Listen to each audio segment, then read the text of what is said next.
नमस्कार दोस्तों, स्वागत है आप सभी का। दोस्तों, कल की वीडियो में मैंने आपको इंटीजर्स के बारे में बताया था कि आखिर इंटीजर्स किसे कहते हैं। और दोस्तों, आज की वीडियो में मैं आपको इंटीजर्स के प्रॉपर्टी के बारे में बताऊंगा कि आखिर इंटीजर्स के क्या क्या प्रॉपर्टीज होते हैं। तो चलिए दोस्तों, शुरू करते हैं। देखिए, अगर आप दो इंटीजर्स को मल्टीप्लाई करते हैं ना, तो उसका जो प्रोडक्ट निकलेगा वो भी एक इंटीजर होगा। ठीक है, यहाँ देखिए 5 और 2 दो इंटीजर्स हैं। ठीक है, दोनों पॉजिटिव इंटीजर्स है, दोनों को मल्टीप्लाई करने पर 10 आया है, 10 भी एक इंटीजर है। ठीक इस तरह -5 और 7 को मल्टीप्लाई किए हैं, एक नेगेटिव इंटीजर एक पॉजिटिव इंटीजर, दोनों को मल्टीप्लाई किए हैं तो -35 आया, ये भी एक इंटीजर है। इस तरह इसको भी हम लोग मल्टीप्लाई किए हैं तो 49 आया है।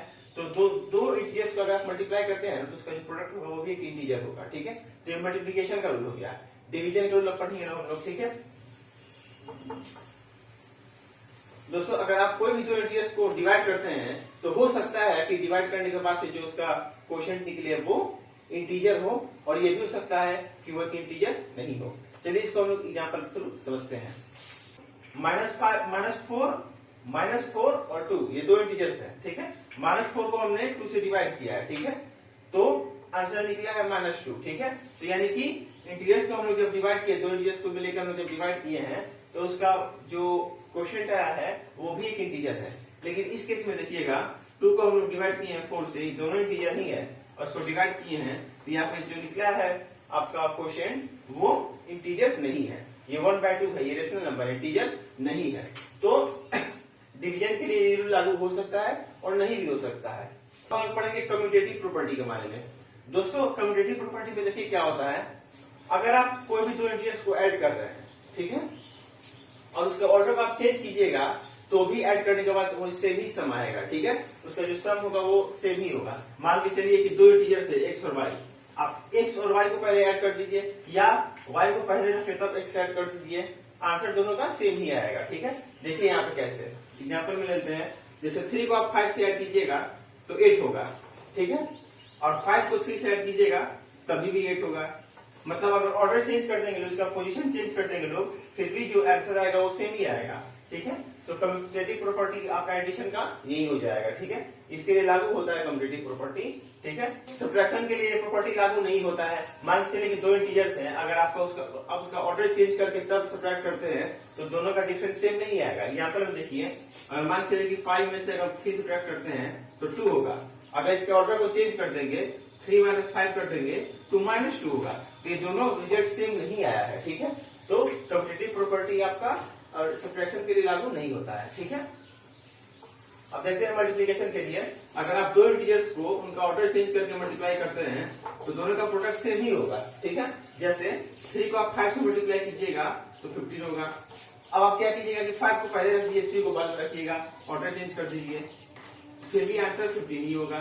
यानी दोनों का प्रोडक्ट, दोनों केस में प्रोडक्ट सेम ही होगा। ठीक है, 3 को 5 से मल्टीप्लाई कीजिएगा या 5 को 6 से मल्टीप्लाई कीजिएगा, दोनों केस में प्रोडक्ट सेम ही होगा। तो x × y = y × x, ये आपका होता है कम्यूटेटिव प्रॉपर्टी, मल्टीप्लिकेशन पे लागू होता है। ठीक है, अब हम लोग देखते हैं डिवाइड के लिए। तो डिवाइड के लिए प्रॉपर्टी लागू नहीं होता है। ठीक है, अगर आप x को y से डिवाइड कीजिएगा तो वो, और y को x से कीजिएगा तो ये दोनों का क्वोशिएंट इक्वल नहीं होगा। एग्जाम्पल में देखिए, मान के चलिए 4 को डिवाइड करते हैं 2 से, आंसर कितना होगा 2। अब क्या करते हैं हम लोग, इसका पोजीशन चेंज कर देते हैं, 2 को 4 से करते हैं तो आपका आंसर होगा 1/2। देखिए दोनों केसेस में क्वोशिएंट इक्वल नहीं है। ठीक है, तो डिवीजन के लिए कम्यूटेटिव प्रॉपर्टी लागू नहीं होता है। ठीक है दोस्तों, एसोसिएटिव प्रॉपर्टी में क्या होता है कि अगर आप इंटीजर्स को रीअरेंज करके जोड़ते हैं फिर भी उसका सम सेम ही आता है। ठीक है, मान चलिए कि x को पहले हटा दिए, y + 8 को पहले ऐड कर दिए, फिर उसको x से ऐड किए, तो जो आंसर आएगा वो उसके इक्वल होगा। ठीक है, और x + y को इसमें मान चलिए एक साथ ऐड किए और z को बाद में ऐड करेंगे। ठीक है, तो इसका जो आपका सम निकलेगा, इसका जो सम निकलेगा, दोनों इक्वल ही होगा। ठीक है, एग्जाम्पल में देखिए, मान के चलिए कि x की जगह पर 2 रख देते हैं, y की जगह पे 5 रख देते हैं और z की जगह पे 7 रख देते हैं। इसका आंसर कितना होगा, पहले इसको हम लोग ऐड कर लेंगे। 7 + 5 12, 12 और +2 14, कितना हो जाएगा 14। ठीक है, अब इसको देखते हैं, x की जगह पे 2 रखेंगे, y की जगह पे 5 और z की जगह पे z। अब हम क्या करेंगे कि x और y को पहले ऐड कर लेंगे, तो 2 + 5 7 है, 7 + 7 14। तो दोस्तों, अगर आप यहाँ पे इंटीजर्स को वापस से रीअरेंज करते हैं, फिर से जोड़ते हैं, फिर भी इन सबका सम इक्वल ही होगा, ठीक है। तो एसोसिएटिव प्रॉपर्टी आपका एडिशन के लिए लागू हो जाएगा। जो एसोसिएटिव प्रॉपर्टी है वो सब्ट्रैक्शन के लिए लागू नहीं होता है। अगर आप कोई भी तीन इंटीजर्स को सेपरेट कर रहे हैं, ठीक है, और उनको वापस से रीअरेंज करके सेपरेट कीजिएगा तो दोनों का डिफरेंस सेम नहीं आएगा। एग्जांपल देखिए, एग्जांपल के हेल्प से मैं आपको समझाता हूँ। मान के लिए इस जगह पे हम रखते हैं 5, y की जगह पे रखते हैं 3, z की जगह पे रखते हैं 1, ठीक है। तो 3 में से 1 अगर सेपरेट करेंगे तो 2, और 5 में से 2 करेंगे तो 3 होगा। इसका आंसर होगा 3, ठीक है। अब यहाँ देखिए, x की जगह पे रखेंगे 5, y की जगह पे रखेंगे 3, फिर इसको कर देंगे, ठीक है, फिर माइनस z की जगह पे रखेंगे 1। तो 5 में से 3 सेपरेट करेंगे तो कितना होगा, 2 होगा, और 2 में से 1 सेपरेट करेंगे तो 1 होगा, ठीक है। देखिए इन दोनों केसेस में हम जब रीअरेंज किए तो क्या हुआ कि डिफरेंस सेम नहीं आया, ठीक है। ये दोनों का डिफरेंस सेम नहीं आया है, यानी एसोसिएटिव प्रॉपर्टी सब्ट्रैक्शन पे लागू नहीं होता है, ठीक है, इंटीजर के सब्ट्रैक्शन पे। मल्टीप्लिकेशन की बात करें तो मल्टीप्लिकेशन पे ये प्रॉपर्टी आपका लागू होगा, ठीक है। अगर आप इंटीजर्स को रीअरेंज करके, ठीक है, मल्टीप्लाई करते हैं तो भी प्रोडक्ट सेम ही आएगा, ठीक है।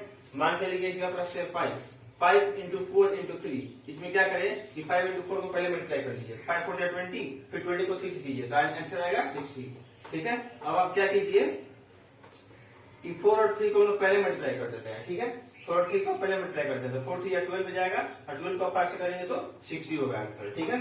तो देखिए आप इन दोनों केसेस में प्रोडक्ट सेम आ रहा है, ठीक है, यानी कि एसोसिएटिव प्रॉपर्टी आपका मल्टीप्लिकेशन पे लागू होगा, ठीक है। दोस्तों इस प्रॉपर्टी के अनुसार अगर आप कोई भी 3 इंटीजर्स लेते हैं, ठीक है, और लास्ट के 2 इंटीजर्स को ऐड करते हैं, ऐड करने के बाद पहले वाले इंटीजर से मल्टीप्लाई करते हैं, और उसके अलावा पहले वाले को दूसरे से, फिर पहले वाले को तीसरे से मल्टीप्लाई करते हैं, तब ऐड करते हैं, तो दोनों का जो आपका वैल्यू आएगा ना वो सेम ही आएगा, ठीक है। एग्जाम्पल से समझते हैं, देखिए एग्जाम्पल से समझेंगे, ठीक है। मान के चलिए कि हम लोग 3 इंटीजर लेंगे, 2 3 4, कौन सा 2 3 4, ठीक है। तो 2 इंटू एक्स के ऊपर लिखेंगे 2, वाई के ऊपर 3, और जेड के ऊपर 4। तो पहले हम लोग क्या करेंगे कि दूसरे और तीसरे इंटीजर को पहले ऐड कर देंगे, 3 + 4 हो जाएगा 7, और 2 इंटू 7 कितना हो जाएगा 14।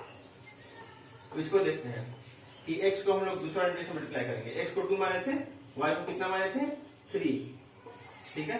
फिर x को कितना माने थे 2, y को कितना माने थे 4, फिर आपका कितना हो जाएगा 2 3 जा 6 और 2 4 जा 8, तो 6 + 8 कितना हो जाएगा 14। तो देखिए दोस्तों दोनों केसेस में प्रोडक्ट सेम ही आया, तो देखिए दोस्तों दोनों केसेस में आपका वैल्यू सेम ही आया, ठीक है। तो ये डिस्ट्रीब्यूटिव प्रॉपर्टी होता है आपका, ठीक है ना। दोस्तों सब्ट्रैक्शन के लिए भी प्रॉपर्टी हो सकता है, एग्जांपल के साथ समझाते हैं, ठीक है। मान चलिए कि x की जगह 5 लेंगे, y की जगह पे हम लोग 6, और z की जगह पे 3, ठीक है। 6 में से 3 सब्ट्रैक्ट कीजिएगा तो 3 होगा, 3 इंटू 5 15 हो जाएगा, ठीक है। ठीक है सही, हम लोग इस प्रॉपर्टी के हिसाब से, ठीक है सही, आप यहाँ पे भी देख सकते हैं, ठीक है। ये आपका हो जाएगा 5 इंटू y की जगह पे रखेंगे 6 माइनस, फिर 5 इंटू z की जगह पे रखेंगे 3, 5 6 या 30, 5 या 15, 30 में से 15 अगर सब्ट्रैक्ट कीजिएगा तो 15 होगा। देखिए दोनों केसेस में आंसर सेम आया, ठीक है। तो ये आपका होता है डिस्ट्रीब्यूटिव प्रॉपर्टी। अब हम लोग पढ़ेंगे नेक्स्ट प्रॉपर्टी के बारे में। अब हम लोग पढ़ेंगे लोग फिफ्थ प्रॉपर्टी के बारे में, यानी आइडेंटिटी प्रॉपर्टी के बारे में, ठीक है। इसको हम बोलते हैं आइडेंटिटी प्रॉपर्टी, ठीक है।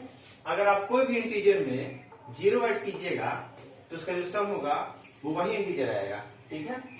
आपको मालूम होगा, ये एग्जाम्पल के थ्रू हम लोग समझ सकते हैं। मान चलिए 5 एक इंटीजर लिया, उसमें 0 ऐड करेंगे तो आपका वैल्यू कितना आएगा 5 ही आएगा। -7 एक नंबर लिया, उसमें 0 ऐड करेंगे तो कितना आएगा -7 ही आएगा, ठीक है, ठीक है ना। यानी 0 ऐड करने पर जो वैल्यू आता है वो सेम वही इंटीजर हो जाता है, ठीक है।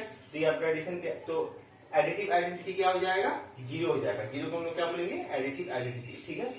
ऐसे ही आप मल्टीप्लिकेशन में भी देख सकते हैं। मल्टीप्लिकेशन हम लोग क्या करते हैं, अगर किसी भी इंटीजर का आप 1 से मल्टीप्लाई कीजिएगा तो सेम ही इंटीजर आएगा, ठीक है। जो प्रोडक्ट होगा वो वही इंटीजर हो जाएगा, आपको मालूम होगा। एग्जाम्पल क्यों समझते हैं, मान चलिए 7 इंटीजर को लेते हैं, उसको 1 से मल्टीप्लाई करेंगे तो आंसर कितना होगा 7, ठीक है।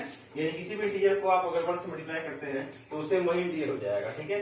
तो मल्टीप्लिकेशन का आइडेंटिटी क्या हो जाएगा, मल्टीप्लिकेटिव आइडेंटिटी 1, ठीक है। आप किसी भी नंबर को 0 से मल्टीप्लाई करते हैं तो उसका जो प्रोडक्ट होता है वो 0 होता है। एग्जाम्पल देखिए, मान के लिए एक इंटीजर है, उसको अगर आप 0 से मल्टीप्लाई कीजिएगा तो उसका आंसर हमेशा 0 होगा, ठीक है। जैसे 5 है, 5 को आप 0 से मल्टीप्लाई कीजिएगा तो आंसर हमेशा 0 होगा। 7 है, 7 को आप 0 से मल्टीप्लाई कीजिएगा तो आंसर हमेशा 0 होगा, ठीक है। तो अगर आप किसी भी इंटीजर को 0 से मल्टीप्लाई करते हैं उसका प्रोडक्ट हमेशा 0 होता है, याद रखिएगा। अगर आप किसी भी नंबर को -1 से मल्टीप्लाई करते हैं तो इसका प्रोडक्ट निकलता है ना, वो उस इंटीजर का अपोजिट हो जाता है, ठीक है। जैसे देखिए मान चलिए कि -6 को हम लोग -1 से मल्टीप्लाई किए तो कितना हो जाएगा 6 हो जाएगा। ठीक है, तो ये देखिए 6 जो है वो -6 का ऑपोजिट आ गया। ठीक है, ऐसे ही अगर 5 को आप -1 से करते हैं तो इसका प्रोडक्ट कितना होगा -5, यानी कि 5 इंटीजर उसको -1 से किए तो इसका ऑपोजिट आ गया। आज के लिए बस इतना ही, मिलते हैं आपसे नेक्स्ट वीडियो में। दोस्तों जाते जाते वीडियो को लाइक करना और चैनल को सब्सक्राइब करना मत भूलिएगा। मिलते हैं कल।